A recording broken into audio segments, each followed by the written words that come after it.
Masalan, bir odamni bor yo'q orzusi nima hozir? Sredniy odamni olinglar, o'rtacha odamni olinglar. Nima orzusi? Pul, xotin, mashina, uy, и всё. Shu narsaga yetadigan imkoniyatlar beriladi sizga. 8 silindrli motoringiz bor edi, 4 silindrli ishlaydi. Chunki orzu, umid, intilish, maqsad past edi-da. Shuning uchun 4 silindrni o'tib ketasiz. Mendan 4 silindr turuvdi. Siz mana shu narsani ham, dinga, ummatga xizmat qilishni ham, xalqqa foydasi tegishini ham, ilm ma'rifatda bir cho'qqa yetishlikni ham niyat qilsangiz, qolgan 4tasi ham qo'shilar ekan demak. Tushunyapsizlarmi ukalar? Menga bo'ladi shu, qo'y. Tilshim o'tib turibdi. Xulosa, balandroq narsani orzusida bo'linglar, ukalar.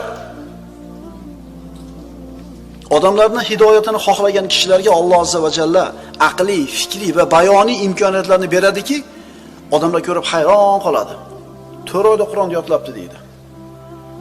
Bor shu o'sha zamonimizda shunaqa odamlar bor. 7 oyda Qur'onni yodlabdi deydi. Desa,